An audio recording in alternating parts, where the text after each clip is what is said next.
성탄절 아침입니다. 메리 크리스마스. 자, 우리는 한 달 전부터 성탄 메시지를 들으면서 성탄을 준비해 왔습니다. 그리고 어제는 2022년 His Birthday Party, 성탄 축하 발표와 예배를 드렸습니다. 그런데 우리는 성탄절에 무엇을 해야 할까요?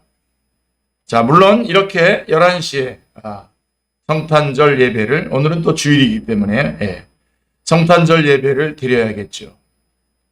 오늘 본문은 우리가 성탄절에 꼭 해야 할 일이 있음을 말씀해 주고 있습니다.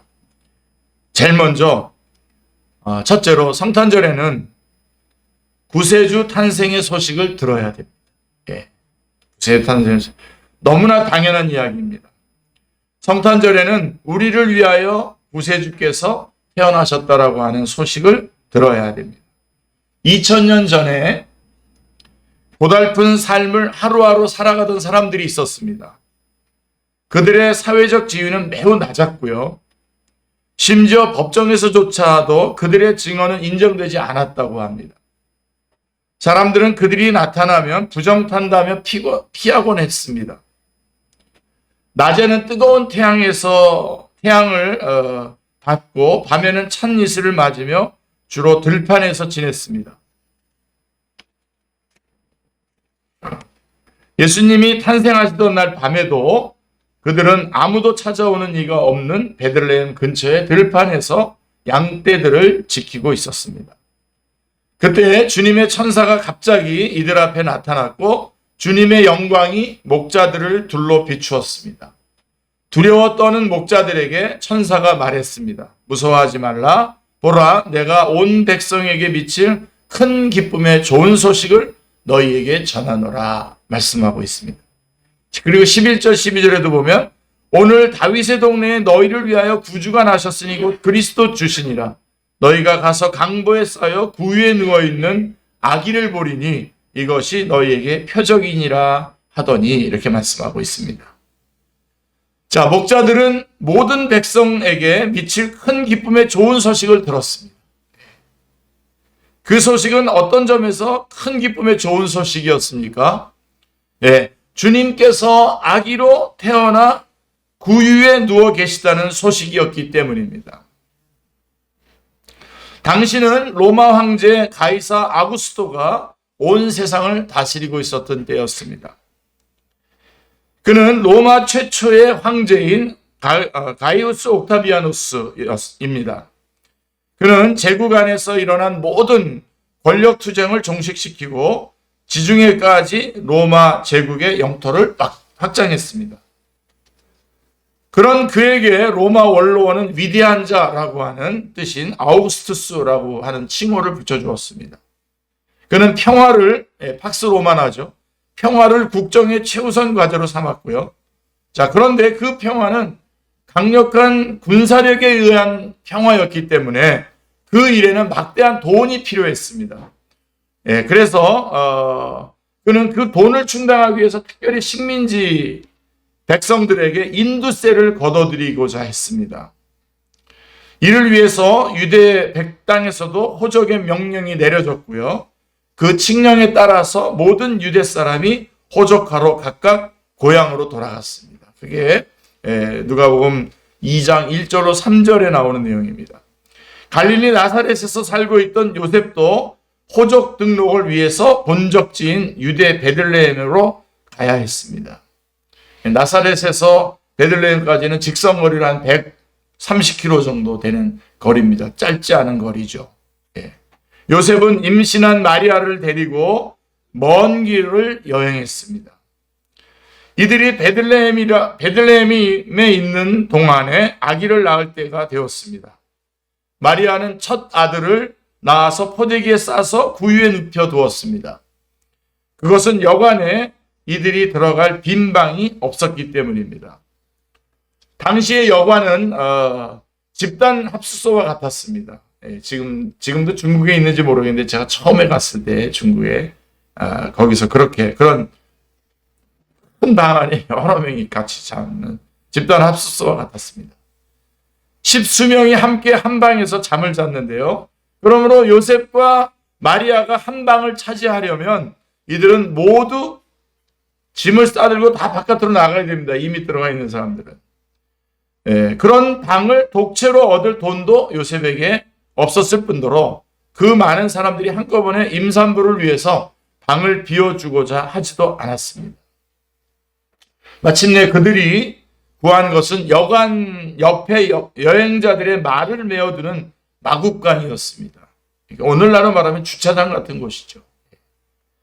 그것은 짐승들이 끊임없이 소리를 냈고 냄새도 고약했습니다. 그런데 아기는 그런 사정도 모르고 세상으로 나옵니다.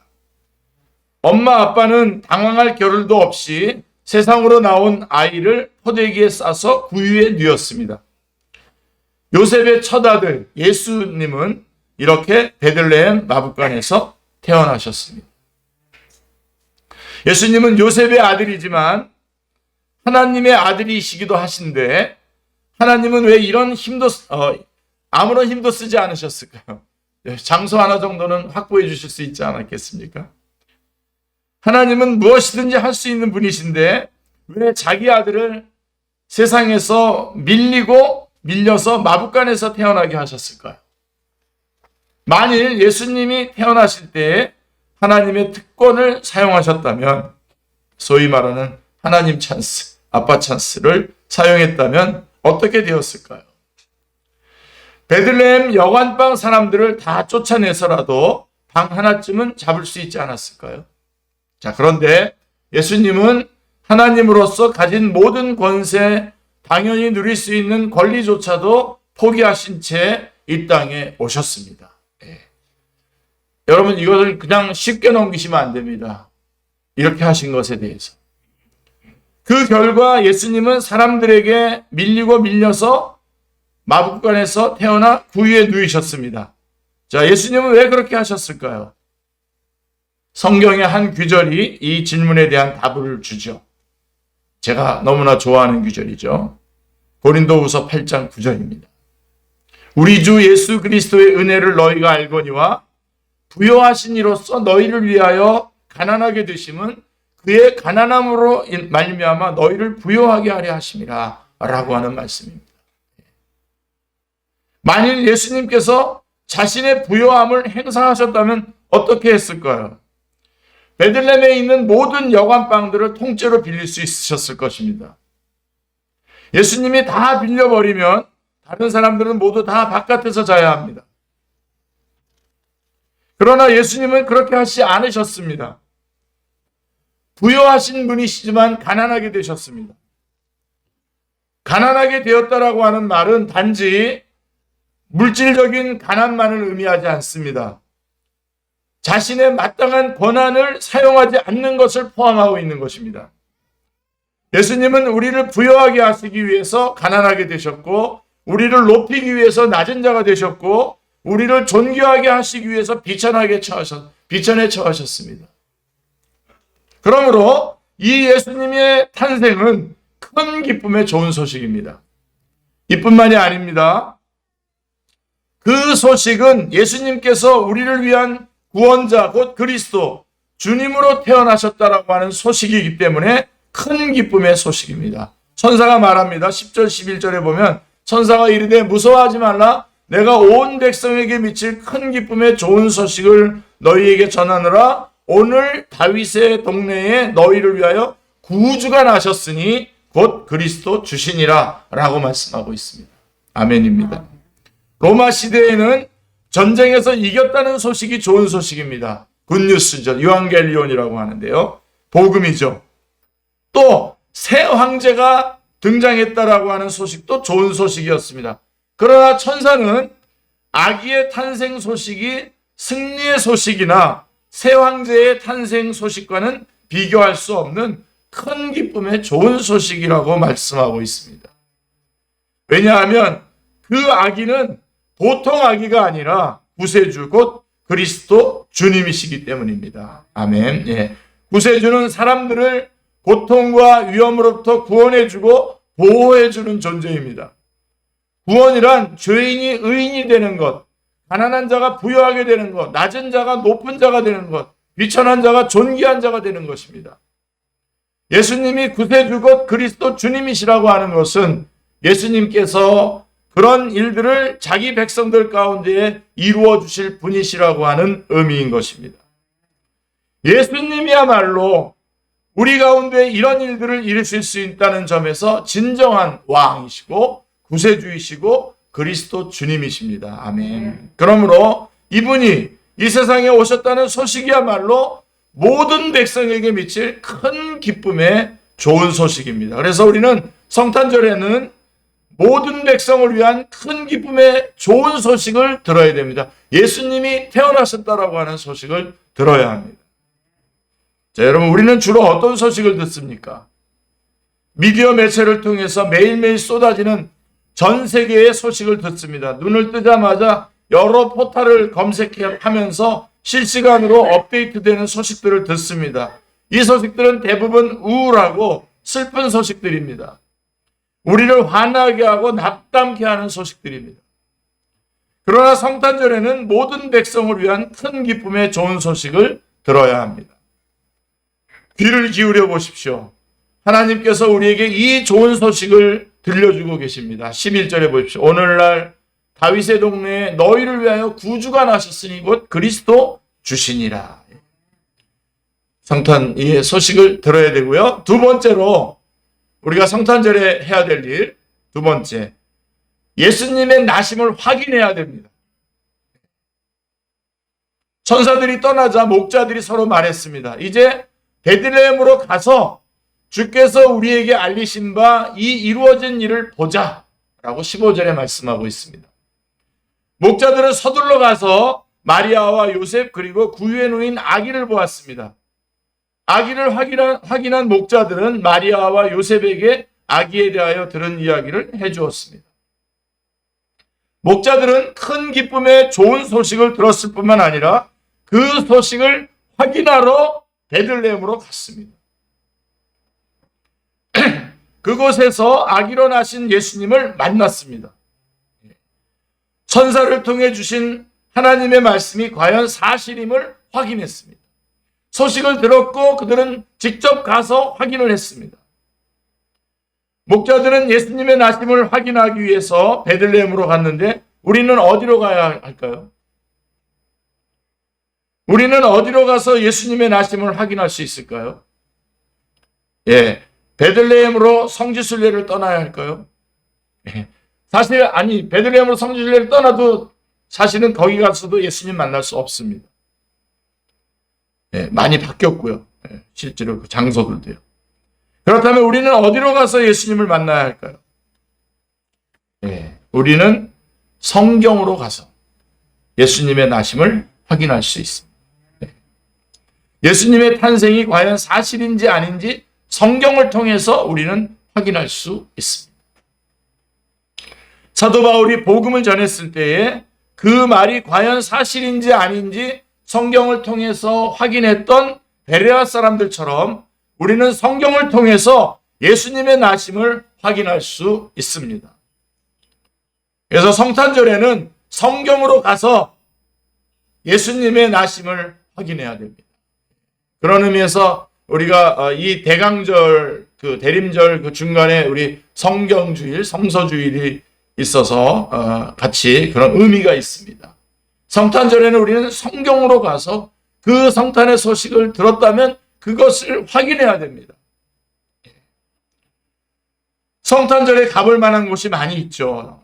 검색해보면 여러 여행지들이 나옵니다. 중국의 장가게라든가 필리핀의 무슨 보라카이라든가 국내에는 에버랜드 판타지 등 많이 있습니다. 그러나 성탄절에는 성경으로 가야 합니다. 그곳으로 가야 예수님을 만날 수 있습니다. 아멘. 그곳에 가야 예수님께서 과연 우리의 구세주로 태어나셨다는 것을 확인할 수 있습니다. 성탄절에는 성경으로 갑시다. 아멘. 그리고 우리가 세 번째로 해야 될 일이 있어요. 성탄절에 해야 될 일. 성탄의 소식을 들어야 될 뿐만 아니라 우리가 가서 성경에 돌아가서 확인해야 될 뿐만 아니라 이제 성탄절에 우리가 해야 될 일 하나가 더 있습니다. 하나님께 영광을 돌리고 찬양해야 합니다. 하나님께 영광을 돌리고 찬양해야 합니다. 천사가 목자들에게 성탄절 소식을 전할 때에 갑자기 그 천사와 함께 많은 하늘의 군대가 나타나서 하나님을 찬양하였습니다. 지극히 높은 곳에서는 하나님께 영광이요 땅에서는 하나님이 기뻐하시는 사람들 중에 평화로다 하니라. 찬양을 하고 있습니다. 목자들은 아기 예수님을 뵙고 돌아가면서 천사들이 일러준 대로 자기들이 듣고 보았으므로 하나님께 영광을 돌리고 찬양했습니다. 20절에 보시면 목자들은 자기들에게 이르던 바와 같이 듣고 본 모든 것으로 인하여 하나님께 영광을 돌리고 찬양하며 돌아가니라 라고 말씀하고 있습니다. 성탄절을 주신 분은 하나님이십니다. 성탄절의 영광은 마땅히 하나님께 돌려야 합니다.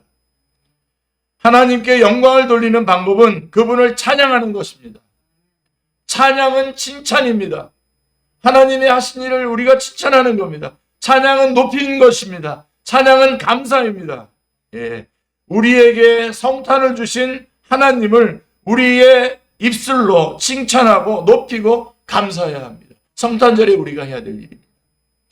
2000년 전 예수님이 탄생하셨고 2000년 전 예수님이 탄생하셨다고 해서 목자들에게 외적으로 달라진 것은 아무것도 없었습니다. 외적으로는 아무것도 달라지지 않았어요. 그들은 여전히 들에서 양떼를 지키는 일을 해야 했습니다. 사회적인 시선이 바뀐 것도 아닙니다. 여전히 그들은 죄인 취급을 받았고요. 그들의 경제적인 사정이 갑자기 좋아진 것도 아닙니다. 그런데도 그들은 구세주로 오신 아기 예수님을 만났고 기뻐했습니다. 그들에게 무슨 일이 일어난 것입니까? 그들의 마음에 빛이 들어왔습니다. 그들의 마음이 하나님의 영광으로 가득 채워졌습니다. 지금까지 그들이 경험한 세상은 낮은 자는 계속해서 낮은 자로 살아야 했고, 가난한 자는 계속해서 가난한 자로 살아야 됐고, 죄인은 계속해서 죄인으로 머물러야 했습니다. 이런 그들에게 희망은 없었습니다. 그들의 미래는 언제나 캄캄했습니다. 어제 저녁 때 저희가 말씀 들은 것처럼 비참한 가운데 있는 마리아가 자기가 비참한 가운데 비천하다라고 이렇게 말한 것을 우리가 볼 수 있습니다. 캄캄했습니다. 그런데 구세주께서 탄생하심으로 말미암아 희망이 생겼습니다. 할렐루야. 구원의 희망이 생겼습니다. 죄인이 의인 될 희망, 가난한 자가 부유하게 될 희망, 비천한 자가 존귀한 자가 될 희망이 생겼습니다. 이 희망은 로마 황제가 제시한 그런 팍스 로마나와 같은, 로마의 평화와 같은 거짓 희망이 아닙니다. 이 희망은 정치 지도자들이 자주 행사하는 희망 고문이 아닙니다.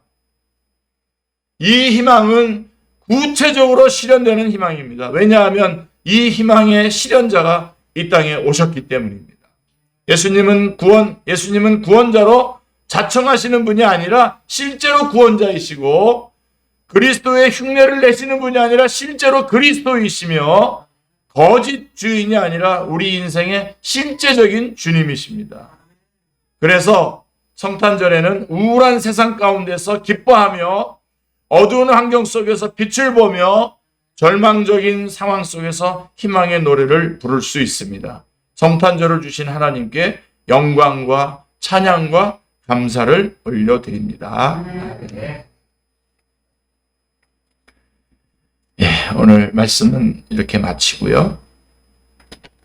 계속해서 이어서 우리가 성찬